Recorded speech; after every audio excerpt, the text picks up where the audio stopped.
محمد النبي الأمي وعلى آله وأصحابه أجمعين. الحمد لله الذي هدانا لهذا وما كنا لنهتدي لولا أن هدانا الله. وصلى الله تعالى عليه وعلى آله وأصحابه أجمعين. أما بعد، أعوذ بالله من الشيطان الرجيم. بسم الله الرحمن الرحيم. لقد كان لكم في رسول الله أسوة حسنة. وقال عليه الصلاة والسلام: تفترق أمتي 73 ملة كلهم في النار إلا ملة واحدة. قالوا: ومن هي يا رسول الله؟ قال: ما أنا عليه وأصحابي، أو كما قال علیہ الصلاۃ والسلام. صدر محترم، علماء کرام، حاضرین جلسہ، محبوب خدا پے کرے انوار کے آگے، اسنام گیرے سید ابرار کے آگے، ہر شخص جھکا وقت کی تلوار کے آگے، تلوار جھکی احمد مختار کے آگے صلی اللہ علیہ وسلم. اللہ تعالیٰ کی مہربانی سے یہاں کے نوجوانوں نے سہ روزہ سیرت الانبیاء علیہ السلام کے عنوان پر اجلاس منعقد کیا. آج اس کی یہ پہلی نشست ہے. ابھی آپ نے مجھ سے پہلے کتاب و سنت کی روشنی میں محمد الرسول اللہ صلی اللہ تعالی علیہ وسلم کے اخلاق کریمانہ کے کچھ اجزاء کو سماعت فرمایا. میں آپ کی خدمت میں پوری ذمہ داری کے ساتھ سیرت سے متعلق 2 باتیں عرض کرنا چاہتا ہوں، مگر پہلے ہم مائک والے سے کہنا چاہتے ہیں کہ وہ اپنے آپ کو پوری طرح تیار رکھیں اور اپنا سسٹم اور نظام اپنے قابو میں رکھیں. آج سیرت کے نام پر جلسے ہوتے ہیں. کسی جلسے کا نام سیرت النبی، کسی جلسے کا نام معراج النبی، کسی جلسے کا نام سیرت الانبیاء.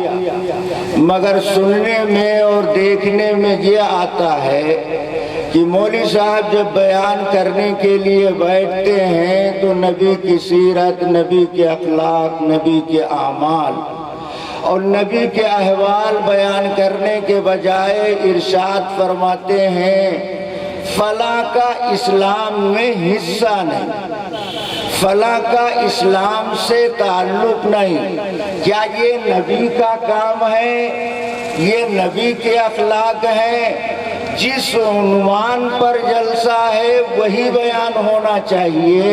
عنوان کے خلاف بیان کرنا اور عنوان کو چینج کر کے پیش کرنا یہ خطیب کی ناکامی کی دلیل ہے اور مقرر کے غافل اور جاہل ہونے کی علامت.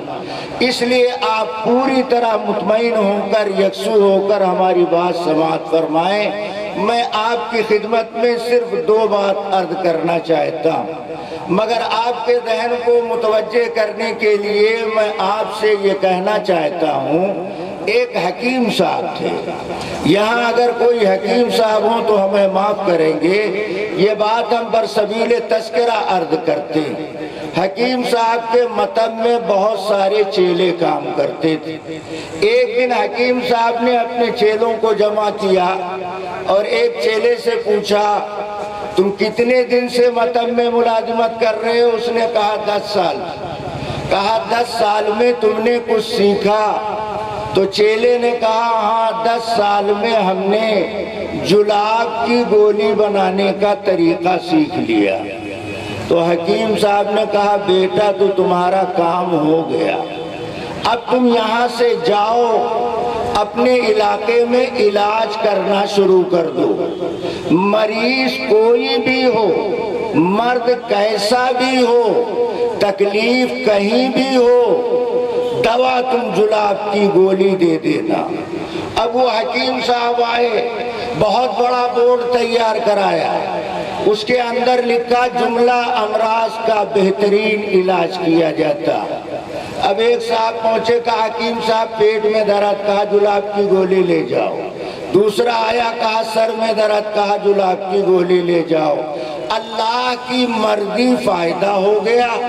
اب حکیم صاحب کی شہرت بڑھی، ایک صاحب کی بھینس غائب ہو گئی، وہ بھی حکیم صاحب کے پاس پہنچ گئے، کہا حکیم صاحب بھینس غائب ہو گئی ہے، تو کہا سنو میں دوا دیتا ہوں، دعا نہیں لکھتا ہوں۔ کہا بھینس ملنا چاہیے چاہے دوا سے مل جائے۔ تو حکیم صاحب نے کہا یہ جلاب کی گولی لے جاؤ، 2 خوراک استعمال کرنا، تمہاری غائب بھینس مل جائے۔ اب وہ آیا، اس نے شام کو جلاب کی گولی کھایا تو دست لگنے لگے، صبح دوسری گولی کھایا تو دست پر دست آنے لگے۔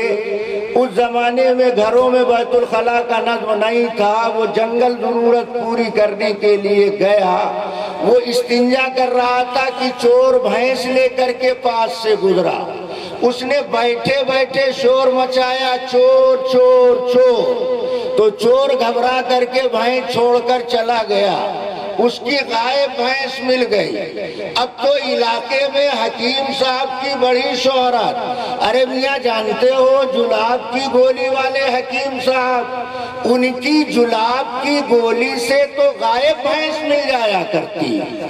بادشاہ کی بیوی سے بادشاہ ناراض، بیگم نے حکیم صاحب سے رابطہ کیا، کہا ہمارا شوہر ہمارے پاس نہیں آتا، آپ ہمارا علاج کیجئے۔ تو حکیم صاحب نے کہا جلاب کی گولی لے جاؤ۔ بیگم نے جلاب کی گولی کھائی، دست لگنے لگے، حالت نازک۔ بادشاہ کو راج محل میں اطلاع پہنچائی گئی کہ بیگم کی طبیعت بہت خراب ہے۔ بادشاہ سوچنے لگا جب بیوی صحت مند تھی تو میں ملنے جاتا نہیں تھا، اب بیماری میں مبتلا ہے تو اخلاقی طور پر خیریت معلوم کرنی چاہیے۔ ناراض شوہر جو بیوی کے پاس پہنچا تو بیگم دیکھ کر کے بے اختیار بول اٹھی، واہ جلاب کی گولی واہ، واہ جلاب کی گولی واہ۔ جلاب کی گولی سے تو روٹھا شوہر قابو میں آ جاتا۔ بادشاہ کے محل پر مخالف بادشاہ نے حملہ کا اعلان کیا، کہا تمہارا قلعہ ہم فتح کریں گے۔ اب بادشاہ کی حالت پتلی، وزیروں کو بلایا، قلعہ کی حفاظت کیسے ہو؟ وزیروں نے کہا وہی جلاب والے حکیم کو بلائیے۔ کہا حکیم کا کام کیا؟ حکیم صاحب آ گئے، بادشاہ نے کہا ہمارے قلعے کی حفاظت کیسی؟ کہا فوجیوں کو جلاب کی گولی کھلا۔ بادشاہ سر پکڑ کے بیٹھ گیا کہ فوجیوں کو جلاب کی گولی کھلائیں گے تو کمزوری بڑھ جائے گی۔ کہا بادشاہ سلامت حکیم ہم ہیں یا آپ ہیں؟ اگر ہم کو حکیم مانتے ہیں تو ہماری رائے پر عمل کیجئے۔ کہا اچھا ہم کیا کریں؟ کہا آپ کے فوجیوں کی تعداد کہا 250، کہا مخالف پارٹی کی فوجیوں کی تعداد کہا 2500، کہا 50-50 فوجیوں کی ٹولی بنائیے اور فوجیوں کو فوجی لباس پہنائیے اور ایک ایک جلاب کی گولی کھلائیے۔ یہ 50 فوجی کی ٹولی ایک ایک کر کے گیٹ کے باہر اپنی ضرورت پوری کرنے کے لیے جائیں اور گیٹ کے اندر آئیں۔ جب 50 کی ٹولی فارغ ہو جائے تو دوسرے 50 کی ٹولی شروع فرمائیے۔ رات بھر آمد و رفت کا یہ سلسلہ رہنا چاہیے۔ مخالف بادشاہ کا CID گیٹ کے باہر حالات کا جائزہ لینے بیٹھا ہوا، وہ صبح ہونے سے پہلے بادشاہ کے پاس پہنچا، کہا حضور ارادہ ملتوی کیجئے۔ کہا کیا ہوا؟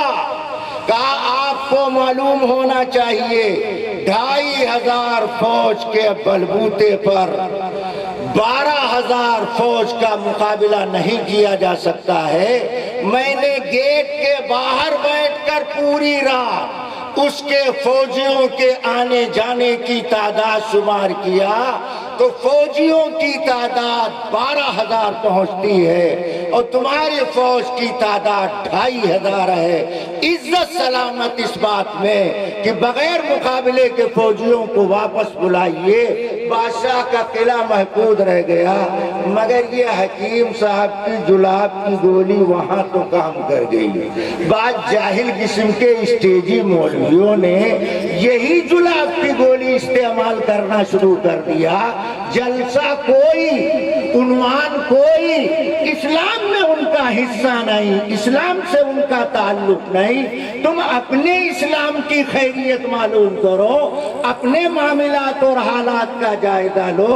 اللہ کے آخری پیغمبر محمد الرسول اللہ صلی اللہ تعالی علیہ وسلم کل کائنات کے نبی بن کر کے آئے۔ اللہ نے اس دنیا میں، توجہ فرمائیے ہم بات شروع کر رہے ہیں، اللہ نے اس دنیا میں بے شمار مخلوق کو پیدا فرمایا اور ہر مخلوق کو اللہ تعالیٰ نے صورت عطا فرمائی ہے اور حقیقت عطا فرمائی۔ کیوں؟ اس لیے کہ صورت کے ذریعے سے چیز سے تعارف حاصل ہوتا اور حقیقت کے ذریعے سے چیز کے استعمال کا پتہ چلا کرتا۔ جیسی حقیقت ویسی صورت اللہ نے عطا فرمائی۔ زمین اس کی صورت اور، آسمان اس کی صورت اور، جیسی حقیقت ویسی صورت اللہ عطا فرماتا ہے۔ صورت اور حقیقت کا اللہ تعالیٰ نے جو شمولیت اختیار کیا تاکہ چیز کی حقیقت پتہ چلے، اس کی صورت کو دیکھ کر کے ایک صورت اللہ نے شیر کو عطا فرمائی اور ایک صورت اللہ نے بکری کو عطا فرمائی۔ شیر کو دیکھ کر کے پتہ چلتا کہ یہ پھاڑ کھانے والا جانور، یہ خون چوسنے والا جانور۔ اگر بکری کی صورت شیر کو دے دی جاتی اور شیر کی صورت بکری کو دے دی جاتی تو انسان کا عقل انکار کرتا کہ یہ انصاف کی بات نہیں ہے۔ بکری کی حقیقت ہے بزدلی اختیار کرنا اور شیر کی حقیقت ہے جواں مردی اختیار کرنا۔ شیر کی جیسی حقیقت اللہ نے شیر کو ویسی صورت عطا کیا اور بکری کی جیسی حقیقت اللہ نے بکری کو صورت ایسی عطا کیا۔ جس چیز کی جو حقیقت ہے ویسی اللہ صورت عطا کرتا ہے۔ گلاب کی حقیقت اور ہے، اس کی صورت اور ہے۔ اگر حقیقت کثیف ہے تو صورت کثیف ہے، اگر حقیقت لطیف ہے تو صورت اللہ لطیف عطا فرماتے ہیں۔ اس کائنات کے اندر تمام مخلوقات میں جامع حقیقت اور جامع صورت اللہ نے حضرت انسان کو عطا فرمایا۔ حضرت انسان کو جامع صورت اور جامع حقیقت عطا فرمایا۔ ارشاد فرمایا وَلَقَدْ كَرَّمْنَا بَنِي آدم، ہم نے بنی آدم کو کائنات کی ہر چیز پر فضیلت عطا فرمائی ہے۔ قد و قامت کے اعتبار سے اعتدال عطا کیا، مزاج کے اعتبار سے اعتدال عطا کیا، شکل و شباہت کے اعتبار سے اعتدال سے مالا مال فرمایا۔ انسان کی حقیقت اعلیٰ ہے تو انسان کی صورت اعلیٰ ہے۔ جیسی حقیقت ویسی صورت اللہ عطا کرتا ہے۔ جس طرح اللہ تعالیٰ نے کائنات کی چیزوں میں انتخاب کیا، پہاڑوں میں انتخاب کیا، شجر میں انتخاب کیا، شمس و قمر میں انتخاب کیا، دنیا کی چیزوں میں انتخاب کیا، ایسے ہی اللہ تبارک و تعالیٰ نے کل کائنات کے انسانوں میں انبیاء کرام علیہم السلام کا انتخاب فرمایا۔ اسی لیے اہل سنت و جماعت کا عقیدہ کہ انبیاء رسول پیغمبر اللہ ان کو منتخب کرتا، اللہ نبی بناتا، نبی خود نہیں بنتا، نبی اپنے پاور سے نہ خود نبی بن سکتا ہے نہ اپنے غیر کو نبی بنا سکتا۔ یہ بات میں لکھ کر دینے کے لیے تیار، پوری دنیا کے مسلمانوں کا یہ اجماعی عقیدہ ہے کہ نبوت و رسالت عطا کرنا یہ اللہ کے اختیار میں ہے، غیر اللہ کے اختیار میں نہیں۔ نبی خود نبی بن نہیں سکتا، نبی اپنے غیر کو نبی بنا نہیں سکتا۔ جو خود نبی بننے کا پاور نہ رکھتا ہو وہ اپنے غیر کو نبی بنانے کا پاور کہاں سے رکھ سکتا ہے؟ اللہ نے انبیاء میں خاتم الانبیاء محمد الرسول اللہ صلی اللہ علیہ وسلم کا انتخاب فرمایا۔ آپ خاتم الانبیاء ہی نہیں، آپ نبیذ الانبیاء بھی، آپ خاتم الانبیاء بھی، آپ نبیذ الانبیاء بھی۔ کیا مطلب؟ نبوت و رسالت کا سلسلہ مکمل ہے محمد الرسول اللہ صلی اللہ علیہ وسلم کی ذات میں، اور آپ کے علاوہ جتنے انبیاء آئے سب کو محمد الرسول اللہ صلی اللہ علیہ وسلم کے صدقے میں آپ کی برکت سے نبوت ملی ہے۔ اسی لیے آپ کی شان جہاں خاتم الانبیاء ہونا بیان کیا گیا وہیں آپ کی شان، آپ نبیذ الانبیاء بھی بن کر کے آئے ہیں۔ تو نبی کی ایک صورت ہوتی ہے اور نبی کی ایک حقیقت ہوتی ہے۔ علم نہ رکھنے والے نبی کی صورت کا تذکرہ تو کرتے ہیں، نبی کی حقیقت کا تذکرہ نہیں کرتے۔ کیوں؟ صورت کے ذکر کر دینے سے عمل کی ذمہ داری عائد نہیں ہوتی۔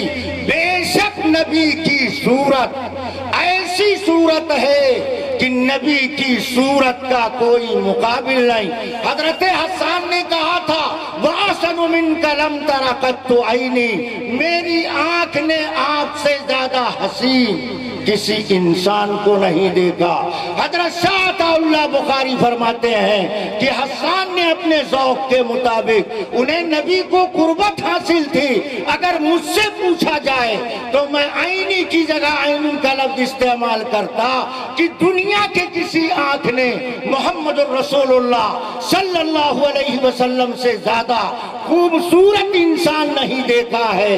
نبی کی صورت اپنی جگہ اور نبی کی حقیقت اپنی جگہ، نبی کی صورت کی کوئی مثال نہیں اور نبی کی حقیقت کی بھی کوئی مثال نہیں۔ نبی کی صورت کا کمال یہ کہ درخت آپ کی صورت کو دیکھ کر پہچانتا، پہاڑ آپ کی صورت کو دیکھ کر پہچانتا، جانور آپ کی صورت کو دیکھ کر کے پہچانتے۔ کفار مکہ جو ہمہ وقت آپ کے پیچھے پڑے رہتے وہ بھی خاموشی کے ساتھ بند کمرے میں کہتے تھے یہ جھوٹے کا چہرہ نہیں ہو سکتا ہے، یہ غلط کار کا چہرہ نہیں ہو سکتا ہے۔ محمد الرسول اللہ صلی اللہ تعالی علیہ وسلم کو اللہ نے یہ صورت عطا فرمائی، مگر نبی کی صورت پر بات تمام کر دی جائے تو امت پر ذمہ داری عائد نہیں ہوتی۔ کیوں؟ ہمیں اس کا حکم نہیں دیا گیا کہ ہم اپنی صورت نبی جیسی صورت بنا لیں۔ کیوں؟ نبی کی صورت اللہ تعالیٰ نے بنایا، ہم صورت بنانے کا پاور نہیں رکھتے ہیں۔ ہمارا عقیدہ یہ کہ اللہ کے پیغمبر کی صورت کا کوئی مقابل نہیں ہے اور کوئی ثانی نہیں ہے، مگر اصل کمال پیغمبر کو اللہ جو عطا فرماتے ہیں وہ ہوتی ہے پیغمبر کی حقیقت، پیغمبر کی ذات۔ اس کو یوں بھی کہا جا سکتا ہے ایک ہے نبی کی ذات اور ایک ہے نبی کی بات، ایک ہے نبی کی ذات اور ایک ہے نبی کی بات۔ نبی کی ذات اپنی جگہ اور نبی کی بات ہر ایک کے واسطے، نبی کی بات کا تعلق نبی کی حقیقت سے ہے۔ اور سنو دیوبند والوں کا عقیدہ نبی کی ذات کے بارے میں اور نبی کی بات کے بارے میں اور نبی کی صورت کے بارے میں اور نبی کی حقیقت کے بارے میں یہ کہ اللہ نبی کو ایسی سراپا ذات اور ایسی حقیقت عطا کرتا ہے کہ نبی کی حقیقت کا کوئی مقابلہ نہیں کر سکتا۔ نبی کی ذات پر مکھی نہیں بیٹھا کرتا، نبی کے جسم اطہر پر مکھی نہیں بیٹھا کرتی۔ کیوں؟ مکھی بیٹھتی ہے گندی جگہ پر، نبی کا جسم سراپا خوشبودار، نبی کے جسم سے نکلنے والا پسینہ مشک و عنبر سے زیادہ خوشبودار۔ جو جسم خوشبودار وہاں مکھی کا کوئی کام نہیں، مکھی بیٹھتی ہے گندی جگہ پر، نبی کا جسم اطہر خوشبودار، نبی کے جسم پر پوری زندگی مکھی کبھی نہیں بیٹھی۔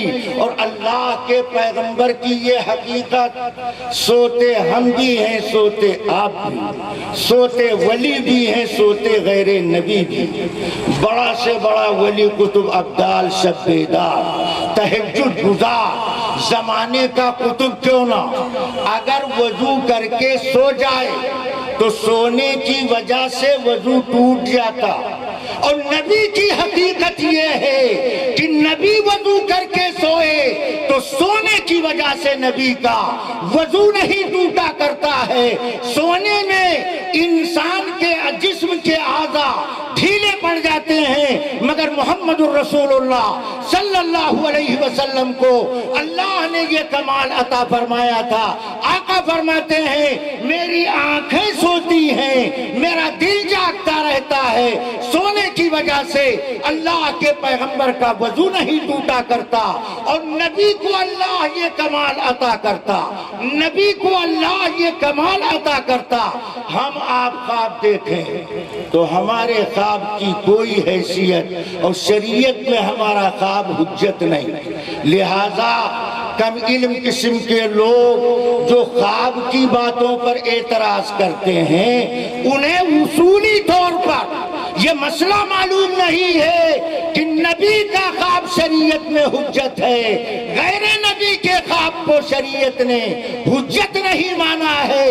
نبی کے خواب کو وحی کا درجہ حاصل، غیر نبی کے خواب کو وحی کا درجہ حاصل نہیں۔ لہذا خواب میں اگر کوئی ایمان لائے تو اس کا ایمان معتبر نہیں ہے، خواب میں اگر کوئی کلمہ کفر بکتا ہے تو اس کا اعتبار نہیں ہے، خواب میں اگر کوئی نکاح قبول کرتا ہے تو نکاح منعقد نہیں ہوگا، خواب میں اگر کوئی طلاق دیتا ہے تو طلاق واقع نہیں ہوگی، خواب میں کلمہ کفر بکتا ہے وہ کافر نہیں کہلائے گا، اس لیے کہ خواب شریعت میں حجت نہیں ہے۔ یہ مقام ہے محمد الرسول اللہ صلی اللہ تعالیٰ علیہ وسلم کا کہ نبی کے خواب کو شریعت میں حجت مانا گیا، اور نبی کا خواب وحی کا درجہ رکھتا ہے۔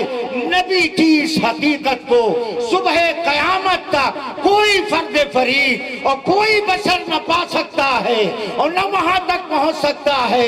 نبی کو اللہ تبارک و تعالی یہ کمال عطا فرماتے ہیں کہ نبی کی روح نبی کی اجازت سے نکالی جاتی ہے۔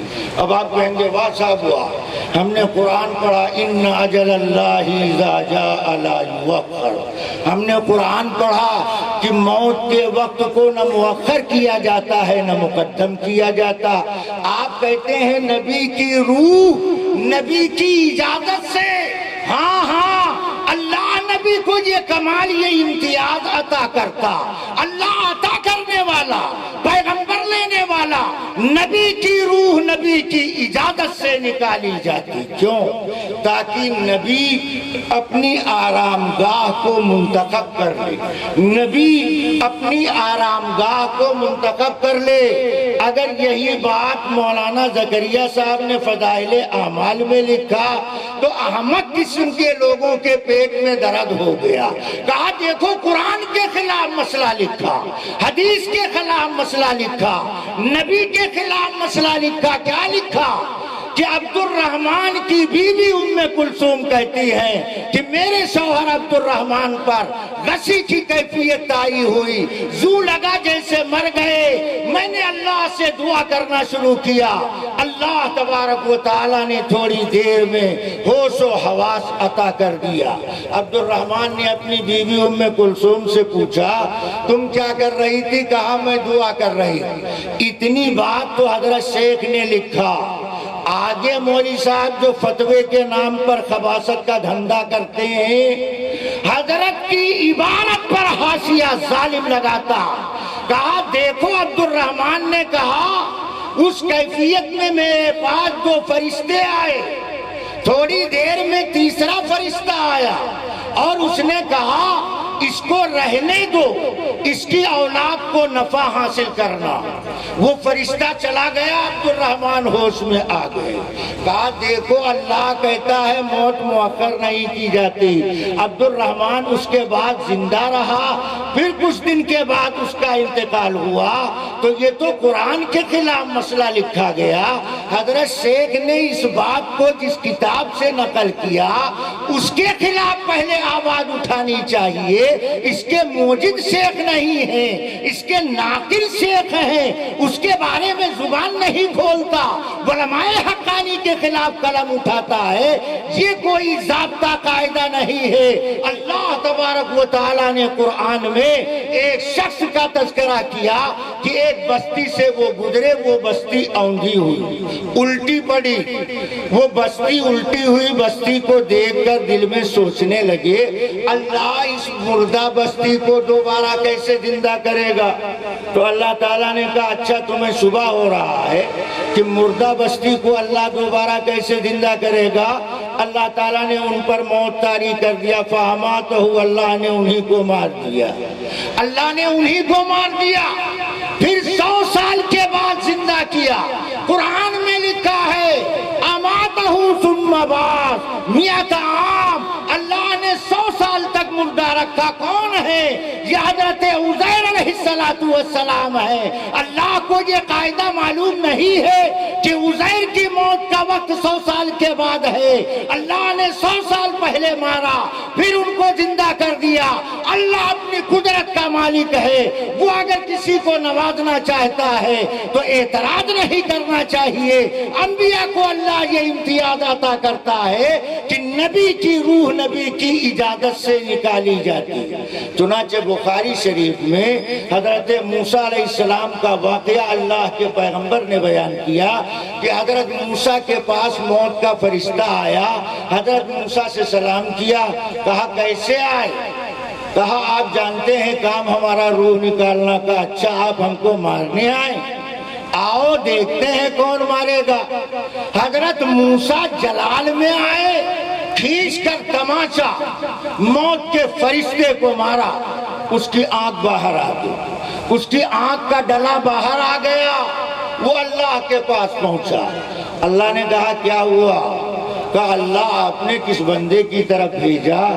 امام بخاری فرماتے ہیں ارسلتنی الی عبد لا یرید الموت، آپ نے ایسے بندے کی طرف ہم کو بھیجا جو مرنے کے لیے تیار نہیں، مارنے کے لیے تیار بیٹھا۔ جو بندہ مرنے کے لیے تیار نہیں، مارنے کے لیے تیار بیٹھا، تو اللہ تعالیٰ نے موت کے فرشتے سے کہا دوبارہ جاؤ۔ موت کے فرشتے نے زبان حال سے کہا اللہ آپ دوسری باہر کروا لیں۔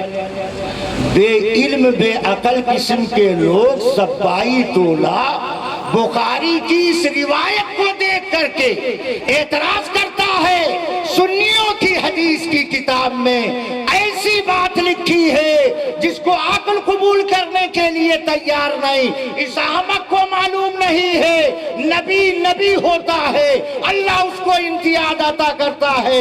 حضرت موسیٰ نے قبطی کو ایک تماچا رسید کیا، وہ وہی دم توڑ گیا، وہی وہ مر گیا۔ موسیٰ نے موت کے فرشتے کو تماچا مارا، آنکھ کا ڈلا باہر آ گیا۔ اب اللہ تعالیٰ نے کہا اچھا تم چلے گئے تھے روح نکالنے کے لیے، ڈائریکٹ تم نے گفتگو شروع کر دیا، اب سنو ایسا تم موسیٰ کے پاس جاؤ خوشخبری لے کر۔ تو موت کے فرشتے نے کہا اللہ اس کام کے لیے تو ہم جائیں گے۔ کہا جاؤ موسیٰ سے کہنا ذا یمینک علی متن الثور الابیض، موسیٰ اپنا داہنا ہاتھ بیل کی سفید بیل کی پیٹھ پر رکھو اور آپ کی مٹھی میں جتنے بال آ جائیں گے اتنے سال آپ کو مل جائیں۔ اب موت کا فرشتہ موسیٰ کے پاس آیا کہ اللہ تعالیٰ نے کہا ذا یمینک علی متن الثور الابیض، سفید بیل کے پشت پر آپ اپنا داہنا ہاتھ رکھیے، آپ کے داہنے ہاتھ میں مٹھی میں جتنے بال آئیں گے اتنے سال آپ کو اور مل جائیں۔ تو موسیٰ علیہ السلام نے کہا پھر اس کے بعد؟ ارے موت کے فرشتے ہاتھ کے اندر مٹھی کے اندر 1000 2000 10,000 بال 1,00,000 بال، اس کے بعد کیا ہوگا؟ تو موت کا فرشتہ کہتا اس کے بعد کیا ہوگا ہم نہیں جانتے، اللہ جو چاہے گا وہ ہوگا، اللہ جو چاہیں گے وہ ہوگا۔ تو حضرت موسیٰ علیہ السلام نے کہا کہ ہم تو اللہ سے ملنے کے لیے تیار ہیں۔ کیوں؟ نبی اللہ کا محبوب ہوتا اور اللہ اپنے پیغمبر کا محب ہوا کرتا۔ محب اور محبوب کے درمیان جو راز کی بات ہوا کرتی ہے اور جو مقام ہوا کرتا ہے اس سے عام آدمی واقف نہیں ہوا کرتا۔ محمد الرسول اللہ صلی اللہ تعالیٰ علیہ وسلم کو اللہ تعالیٰ نے جو مقام عطا فرمایا ہے، جو خصوصیت آپ کو عطا کیا ہے، اس سے ہر آدمی واقف نہیں ہو سکتا ہے۔ تو نبی کی صورت اور ہوتی ہے اور نبی کی حقیقت اور ہوتی ہے۔ جب نبی کی صورت اور نبی کی حقیقت ہو تو نبی کی صورت کا بیان کرنا ثواب اور نبی کی صورت کا ذکر سننا ثواب اور نبی کی حقیقت کا تذکرہ کرنا ثواب اور نبی کی حقیقت سے جس بات کا پتہ چلے اس پر عمل کرنا ضروری۔ اب آئیے میں نے قرآن کی جو آیت پڑھی، اللہ تبارک و تعالیٰ فرماتے ہیں لَقَدْ كَانَ لَكُمْ فِي رَسُولِ اللَّهِ أُسْوَةٌ حَسَنَةٌ، رسول کی زندگی میں تمہارے واسطے بہترین نمونہ، رسول کی زندگی میں تمہارے واسطے بہترین نمونہ۔ اللہ یہ نہیں کہہ رہا ہے رسول کی صورت میں تمہارے واسطے بہترین نمونہ، رسول کی زندگی میں تمہارے واسطے بہترین نمونہ۔ یہاں اٹیک کر کے ایک بات بطور حاشیہ ہم عرض کرنا چاہتے ہیں۔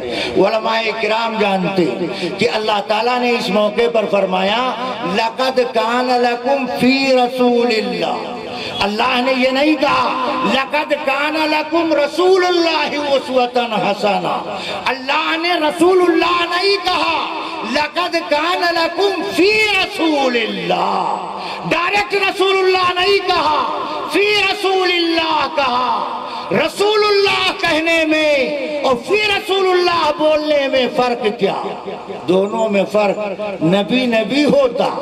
دیوبند والوں سے پوچھو، رسول اللہ اللہ نہیں بول رہے ہیں لَقَدْ كَانَ لَكُمْ رَسُولُ اللَّهِ أُسْوَةً حَسَنَةً، بلکہ اللہ فرماتے ہیں لَقَدْ كَانَ لَكُمْ فِي رَسُولِ اللَّهِ أُسْوَةٌ حَسَنَةً، رسول کی زندگی میں تمہارے واسطے بہترین نمونہ۔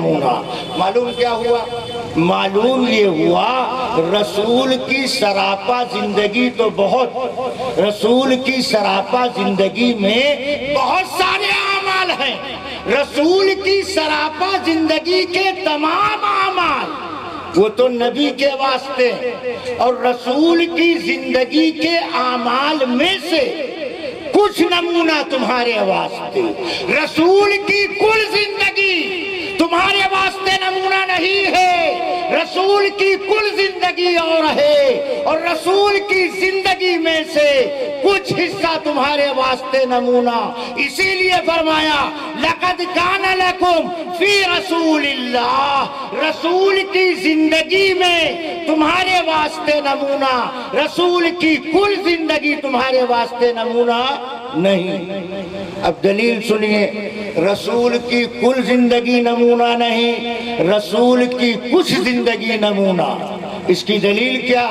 اس کی دلیل یہ ہے رسول کی زندگی میں کچھ نمونے وہ رسول کے ساتھ خاص ہوا کرتے ہیں، رسول کی زندگی میں کچھ نمونے رسول کے ساتھ خاص ہوتے ہیں۔ توجہ فرمائی، نبی جب نبوت کا دعویٰ کرتا، ہم عقیدے کی بات کر رہے ہیں، نبی جب نبوت کا دعویٰ کرتا تو نبی کو نبوت کے دعوے پر دلیل پیش کرنی پڑتی، کہہ دیا میں نبی اللہ رسول اللہ پیغمبر خدا، تو یہ ہوا دعویٰ۔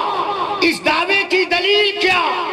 سب ڈائریکٹ ایمان نہیں لاتے، منکرین مکذبین تدحیق کرنے والے نبی کی نبوت کو چیلنج کرتے ہیں کہ آپ اپنے آپ کو نبی اللہ کہتے ہیں، آپ کے نبی ہونے پر دلیل کیا؟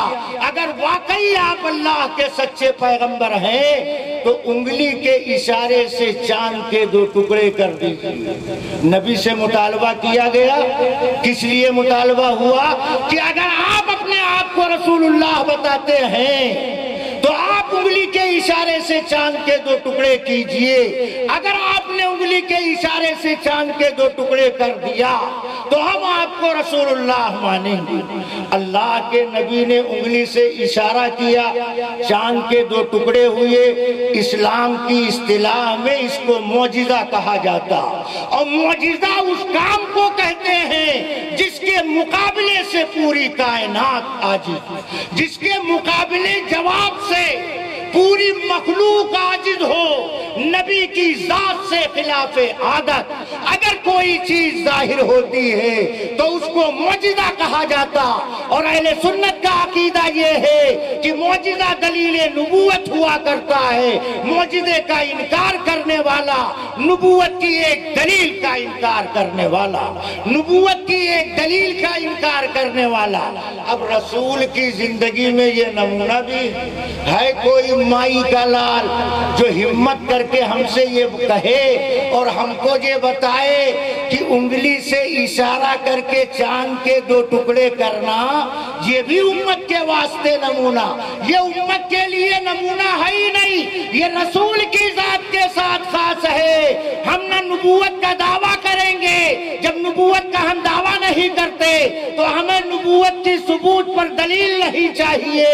ہم آخری پیغمبر کے بعد مدعی نبوت کو لا ریب اسلام سے خارج، جہنم کا اولین حقدار۔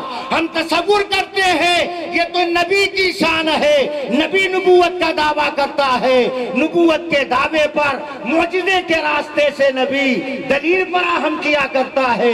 حدیبیہ کے موقع پر اللہ کے پیغمبر حدیبیہ کنویں پر آئے، دیکھا پانی نہیں نظر آ رہا، آپ نے تیر کو گاڑ دیا، پانی ابل گیا۔ اب آپ سوچ کر جائیں یہاں سے نبی کی زندگی نمونہ۔ اسی لیے ہم کہتے ہیں لوہا ملے گا لوہے کی دکان پر، اور کپڑا ملے گا کپڑے کی دکان پر، اور سبزی ملے گی سبزی منڈی میں، اور خوشبو کی چیز ملے گی عطار کی دکان پر۔ صحیح العقیدہ لوگوں کے پاس بیٹھو گے تو خالق و مخلوق کا فرق سمجھو گے، عابد و معبود میں امتیاز کرو گے۔ اگر کم علم احمد کی مجلس میں بیٹھو گے تو خالق و مخلوق کے امتیاز کو بھول جاؤ گے، عابد و معبود کے فرق کو فراموش کر ڈالو گے۔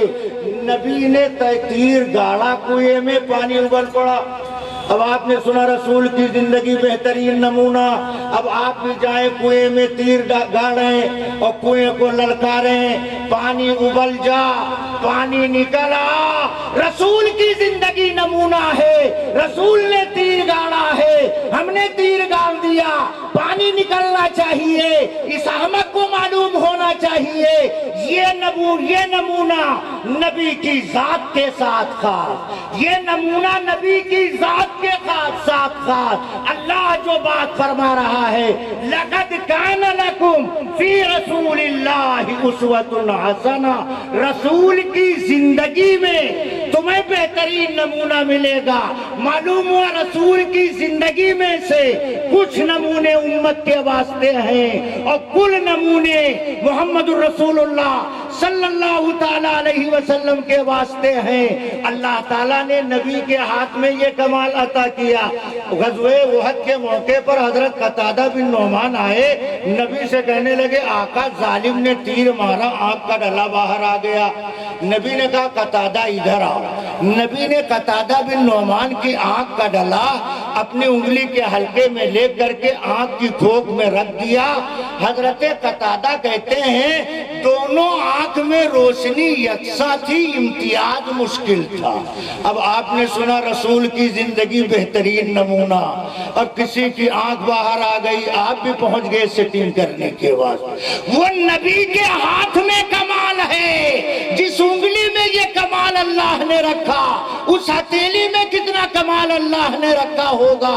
تمہارے واسطے نمونہ رسول کی زندگی میں کچھ حصہ عطا کیا گیا، اور نبی کا کل حصہ نمونے کا وہ نبی کے لیے اور کچھ حصہ تمہارے واسطے۔ اسی لیے اللہ تعالیٰ فرماتے ہیں لَقَدْ كَانَ لَكُمْ فِي رَسُولِ اللَّهِ أُسْوَةٌ حَسَنَةٌ، رسول کی زندگی میں تمہارے واسطے بہترین نمونہ ہے۔ نمونے کا مطلب کیا؟ نمونے کا مطلب یہ ہے کہ عمل نبی کے نمونے کے عین مطابق ہونا چاہیے۔ یہ لفظ عین میں نے استعمال کیوں کیا؟ تاکہ دو دروازے کا پتہ چل جائے، دو دروازے کا پتہ چل جائے۔